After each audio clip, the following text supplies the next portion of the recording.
Abra aí a sua Bíblia na carta aos Hebreus, capítulo 3, dos versículos de 1 até o versículo de número 6.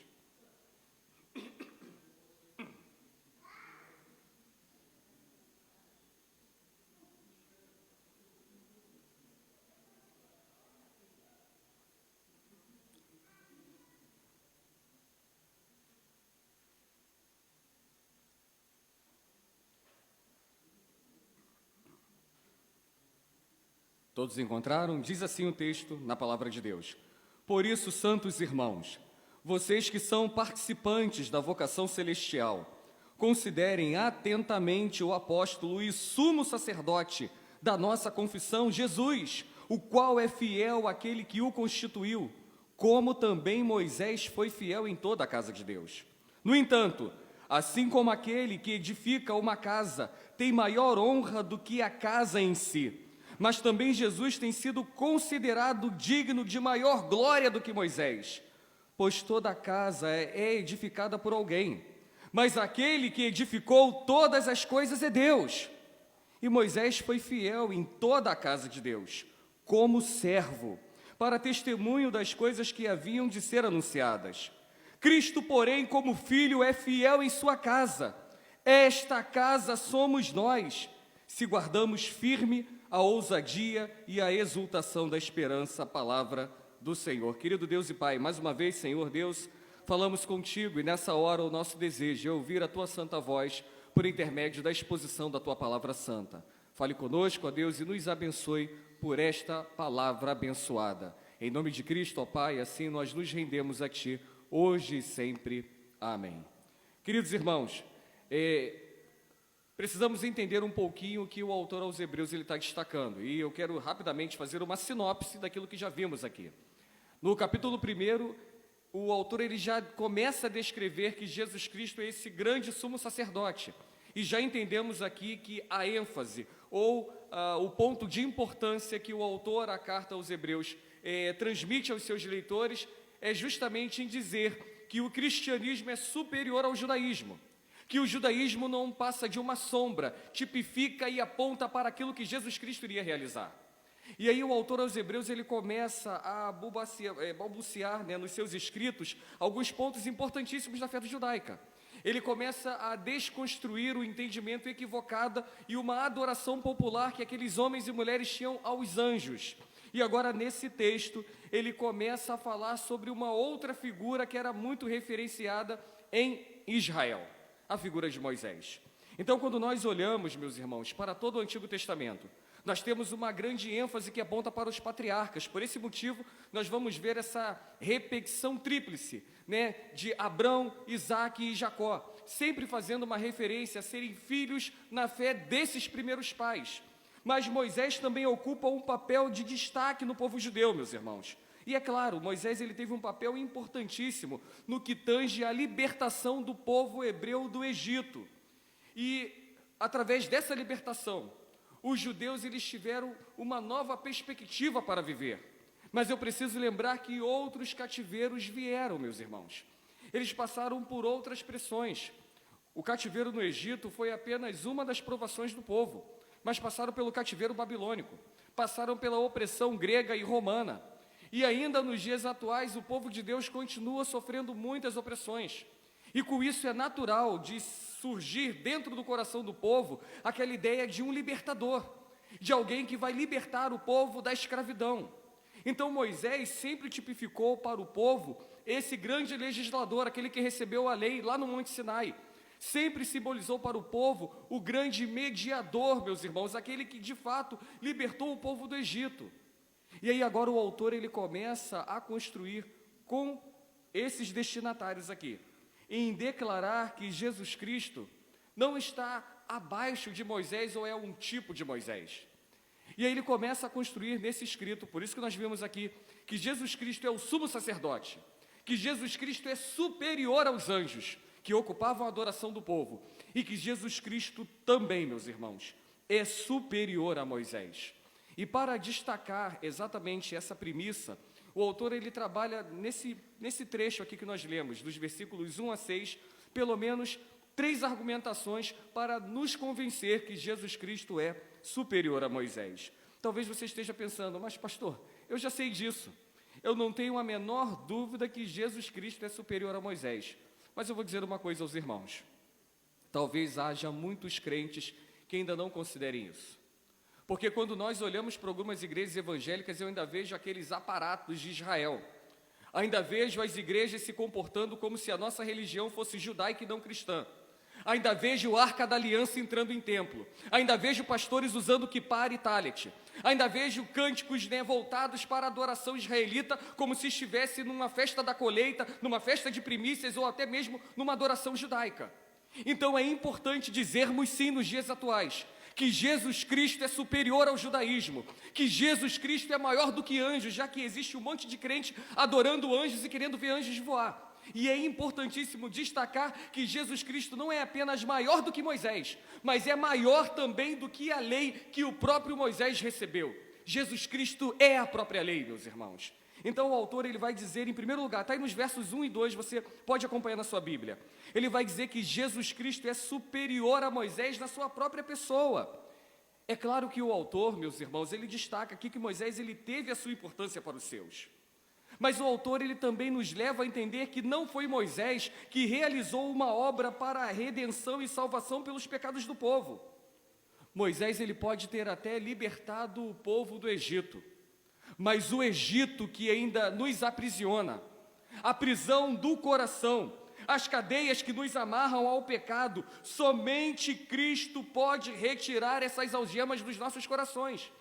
Moisés não foi capaz de fazê-lo, meus irmãos. E ainda hoje existem milhares de pessoas aprisionadas em cadeias, algemadas com as correntes da incredulidade, e muitas pessoas sofrendo as sanções provenientes pelos seus pecados. O grande problema é que essas pessoas continuam buscando um mediador humano, continuam buscando o descanso para as suas necessidades emergenciais na provisão do homem, assim como o povo, depois de Moisés, continuou a esperar. Por isso que Jesus Cristo não foi recebido pelos judeus. E a gente já tem conversado isso aqui. Porque, é claro, eles colocaram no seu coração, visto em Moisés, visto em Davi, que o libertador do povo seria uma espécie de um grande líder que os libertaria de um aprisionamento social, e não alguém que retiraria as algemas do jugo do pecado. Muitos homens e mulheres, meus irmãos, eu costumo dizer isso, vão se decepcionar no dia do Senhor, porque ainda tem muito crente esperando Jesus Cristo voltar em Jerusalém. Tem muito crente esperando Jesus estabelecer um trono em Jerusalém, redimir os judeus para que eles possam entrar no trono celestial. A Bíblia não fala isso. A Bíblia fala que Jesus Cristo ele vai vir com poder e glória, que Jesus Cristo ele vai vir por entre as nuvens, e aqueles que se renderem e se submeterem ao seu senhorio santo, esses sim habitarão com ele na glória. Há muitos crentes que se arrependerão porque tiveram uma fé humana, incrédula, pequena demais, e vão ser surpreendidos naquele grande dia, não com uma tipificação de Moisés, mas com o grande Senhor Jesus Cristo que voltará para nos libertar. E quando eu sempre olho, meus irmãos, para essa analogia de cadeias, de prisão, eu me recordo de uma experiência que eu tive alguns anos atrás. Eu quase não conto experiências minhas aqui, mas permita-me, para ilustrar isso, dizer aos irmãos. Mais ou menos no ano de 2003 ou 2004, acho que foi 2004, eu participei do tribunal do júri da comarca de São João de Meriti. E numa das ausências, numa das audiências que eu participei, eu vi algo que mexeu muito comigo, meus irmãos. Exatamente o momento em que o juiz, outorgado com direito, totalmente legitimado na sua competência de legislar e de aplicar as devidas sanções e também punições, ele olha para o réu, e após ele já ter cumprido parte dessa pena, ele olhou para aquele homem e o declarou livre. Eu nunca mais esqueci aquela cena, meus irmãos. No entanto, nós precisamos entender o seguinte: talvez os homens, como os magistrados, tenham até esse poder de libertar os homens das cadeias humanas. Moisés até teve o poder conferido pelo próprio Deus para libertar o povo da escravidão e das algemas do Egito.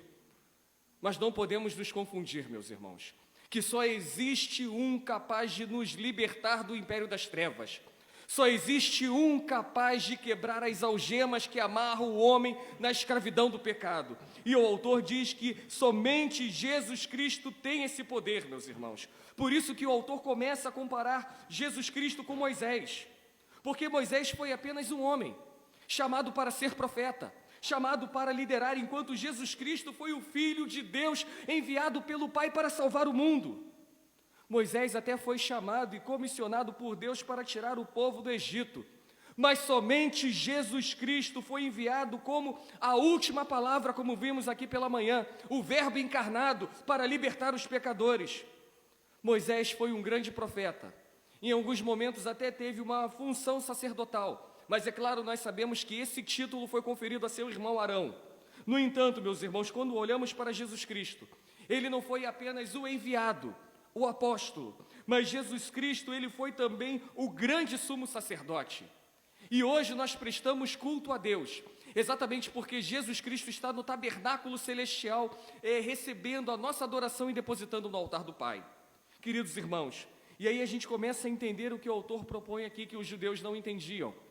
Precisamos nos lembrar que esses destinatários, aqueles que receberam essa carta, ainda professavam uma religião mista, ainda tinham um conhecimento esotérico dessa fé em Cristo. Alguns estavam tentando fazer uma espécie de simbiose entre aquilo que eles observavam no judaísmo, entre as tradições judaicas, com aquilo que eles ouviam dos apóstolos. Por isso era necessário que o autor aos Hebreus dissesse para os judeus que eles deviam deixar tudo aquilo de lado, que eles deviam abandonar aquelas cerimônias, que eles deviam deixar de lado aquelas festas, porque aquilo não passava de sombra e que apontava agora para aquilo que Cristo realizou na cruz. E aí nós conseguimos entender nesse ponto, meus irmãos, nessa primeira comparativo na pessoa, a diferença entre a pessoa de Moisés e a pessoa de Cristo. Moisés foi o libertador do povo. Moisés tirou o povo da escravidão do Egito. Mas entendam, Jesus Cristo é mais do que o libertador de um povo. Jesus Cristo é libertador de nações, de povos, de raças. Jesus Cristo é o libertador de todos aqueles que creem nele. Jesus Cristo é o único que pode apaziguar e acabar definitivamente com a rebelião que acontece em nossos corações. E é o único capaz de verdadeiramente oferecer a paz que tantos homens clamam e querem receber. Somente Cristo é capaz de dar um novo rumo em nossas vidas. Mas o autor ele continua, se você olhar aí nos versos de 3 a 6, ele diz que não apenas a pessoa de Cristo era maior do que a pessoa de Moisés, mas o autor aqui vai destacar que o ministério que Jesus Cristo exerceu é muito maior na sua extensão e aplicação do que o ministério de Moisés. Queridos irmãos, Moisés ministrou para o povo naquilo que nós chamamos hoje de antiga dispensação. No entanto, Jesus Cristo, ele ministra sobre a sua igreja hoje. E o que ele nos oferece hoje, meus irmãos, é o resultado da perfeita aliança. O autor aqui nesta carta nos diz que existe um contraste muito grande, principalmente no que tange a extensão do ministério de Cristo quando é comparado com o ministério de Moisés.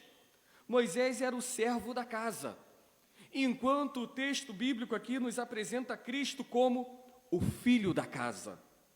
Moisés era apenas o membro de uma família dessa casa, enquanto o texto aqui nos informa que Cristo é aquele que edificou a casa.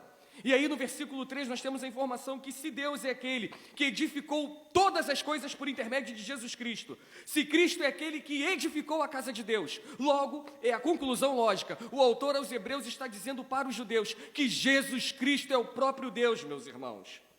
Moisés não era Deus. Moisés era apenas um profeta, um homem que no seu tempo anunciou as coisas que estavam por vir.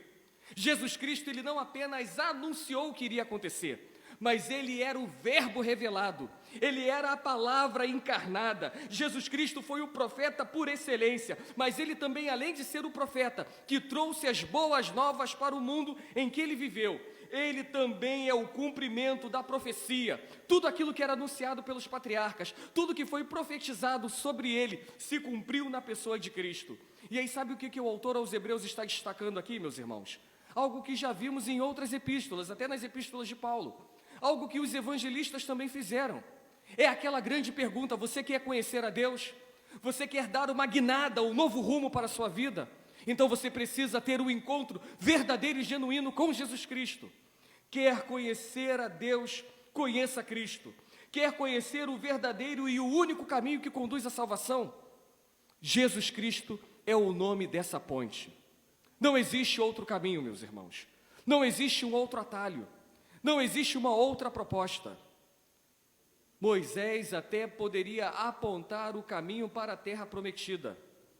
E nem lá eles chegaram, porque Moisés não pisou nessa terra. Mas Jesus Cristo, ele aponta o caminho para o céu, meus irmãos. E quando nós seguimos o caminho que é trilhado e apontado por Cristo, rumo à cidade celestial, nós temos a plena convicção e certeza que chegaremos lá seguros, meus irmãos. Porque Jesus Cristo, através da sua obra redentora, Ele não apenas nos indica o caminho, mas Ele nos coloca nesse rumo, nesse novo caminho, o que traz o verdadeiro sentido para a nossa vida e nossa existência. Talvez até você que esteja em casa, em algum momento da sua vida você já deixou de sentir a vontade de viver. Talvez devido aos reveses, aos problemas, à crise econômica que vivemos, ao caos social do nosso país, você não consegue encontrar motivação para fazer as coisas. Eu quero deixar um recado para você que está em casa. Se você tem andado assim, se a sua alegria tem sido passageira porque ela está sendo ceifada pelas coisas circunstanciais, eu quero lhe convidar para você olhar para Cristo conforme Ele está sendo apresentado pelo autor aos Hebreus. Porque o ministério de Cristo e a beleza deste ministério é exatamente aquilo que a Bíblia nos aponta como o caminho para a salvação. Igreja não tem poder para salvar ninguém. Religião também não tem como fazer esse papel.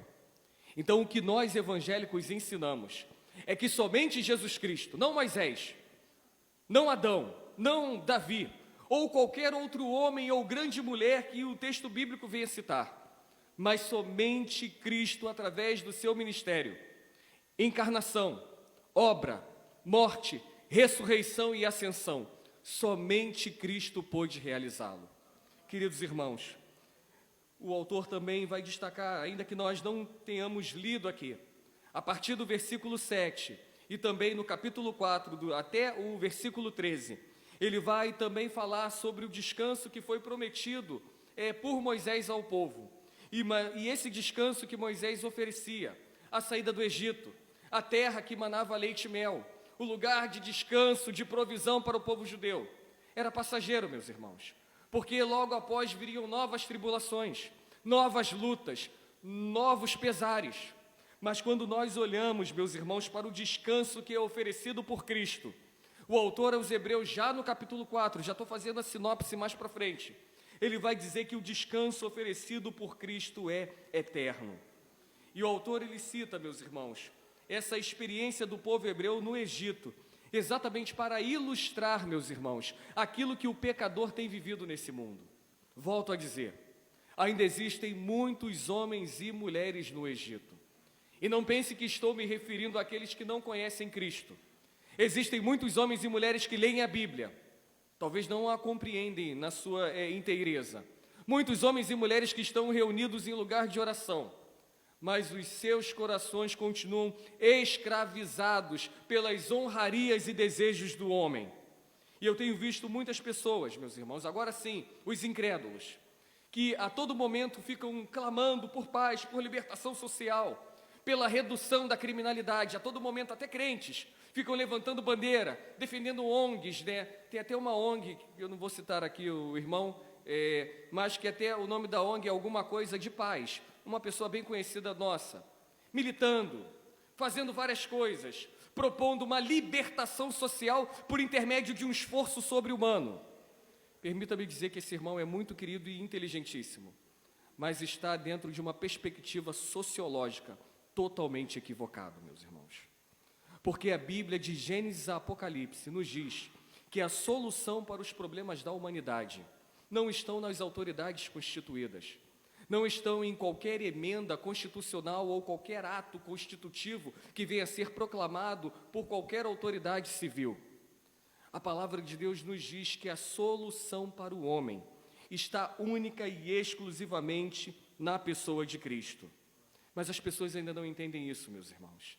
E continua ecoando, meus irmãos, essas vozes das pessoas dizendo: queremos paz, queremos um mundo melhor. Mas só que a paz que o mundo oferece, já disse isso a vocês, é passageira. ela não passa de trégua. Somente Cristo tem o poder para oferecer o verdadeiro descanso. Significa o seguinte: você pode até se mudar para a melhor cidade. Você pode escolher uma cidade 2.0, a gente diz assim aqui no Brasil. Tem algumas que eu já estou mirando. Temos Jundiaí aqui no interior de São Paulo. Temos Maringá no Paraná. Temos Balneário Camboriú em Santa Catarina. Temos Campo Grande e também algumas outras cidades do Mato Grosso do Sul. E muitas outras cidades que podem oferecer todo o conforto, toda a infraestrutura. Mas, queridos irmãos, mesmo que você receba tudo isso, ainda faltará algo para gozo e deleite da sua alma. Porque o verdadeiro descanso, conforme o autor aos Hebreus vai dizer aqui, só pode ser oferecido por Cristo. E a gente percebe isso no que aconteceu outrora com Moisés. O povo saiu do Egito, meus irmãos, mas aquele povo saiu do Egito com o Egito nos seus corações.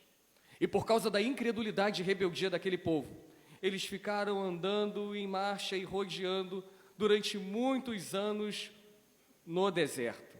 E o texto bíblico vai dizer que gerações pereceram naquele lugar.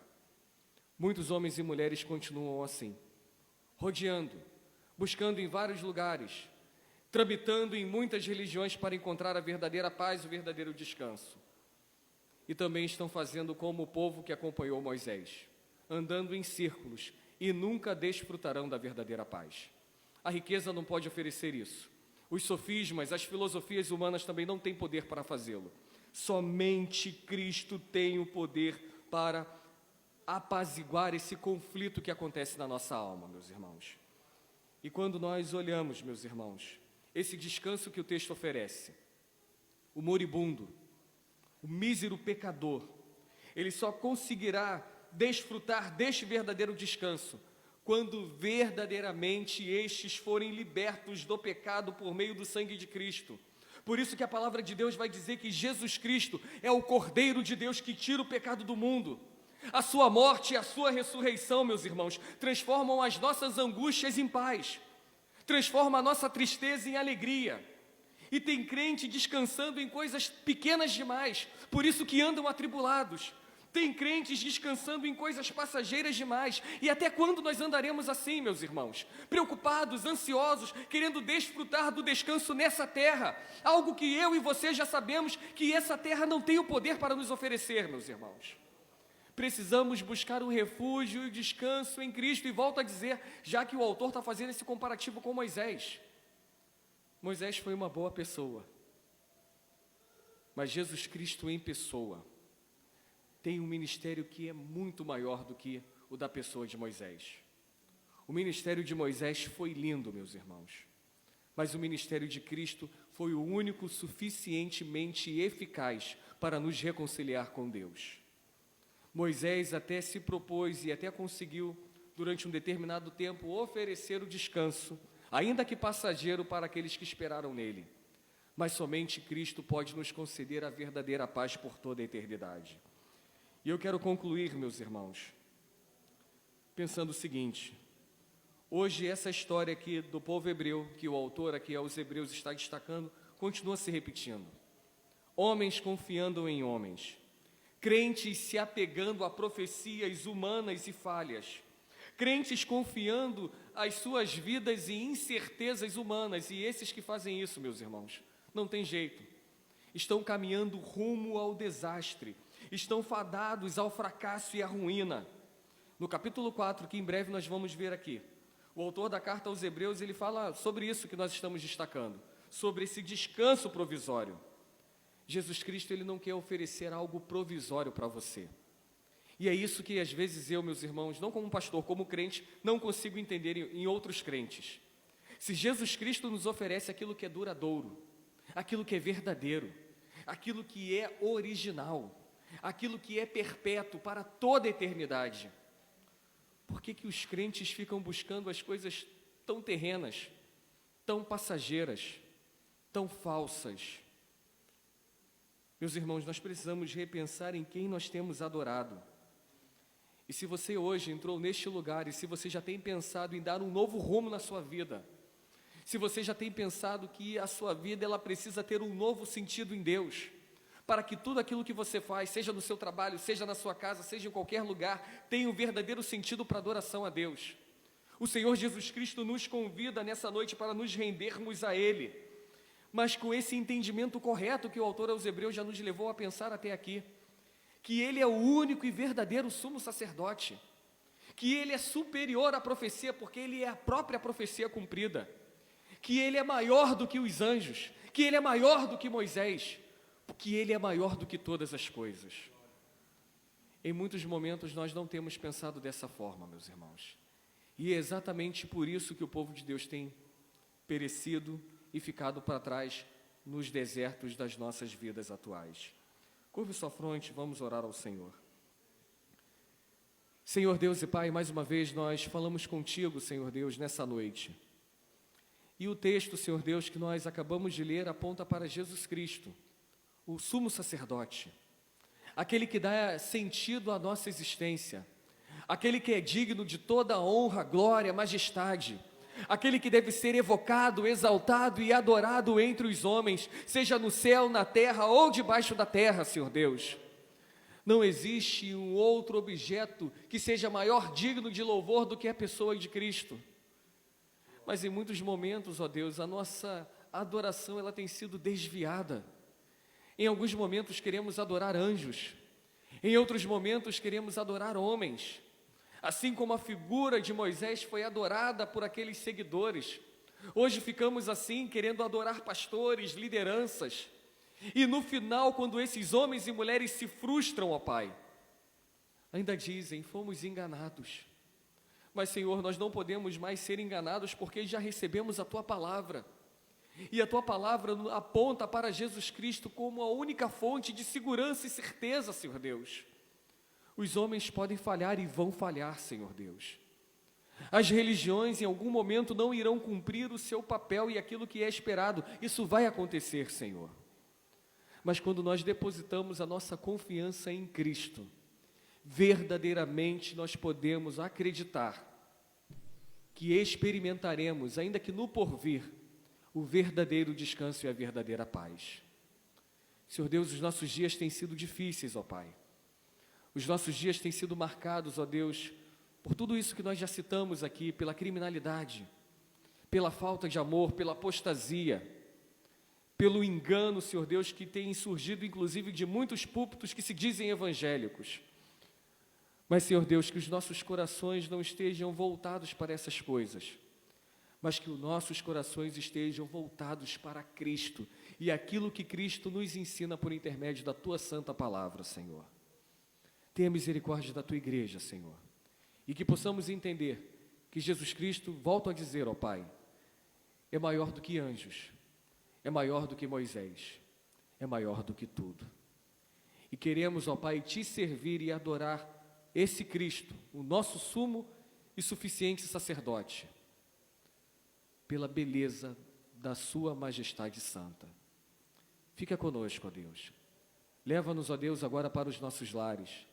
Dá-nos, ó Pai, uma noite abençoada na Tua presença. Que a nossa semana, Senhor Deus, seja edificada e estruturada pelo conforto e o cuidado do Teu Santo Espírito sobre nós, ó Pai. E que no momento oportuno, através do convite do Teu Santo Espírito, possamos estar neste lugar, na terça, na quinta ou qualquer outro momento, para adorar ao Senhor e declarar que o Senhor é grande e maior do que todas as coisas. Fica com Teu povo, ó Pai. Abençoe-nos nesta hora. Assim nós adoramos a Ti, em nome de Jesus Cristo, nosso Senhor. Amém, ó Deus. Vamos nos colocar de pé, meus irmãos, vamos receber a bênção.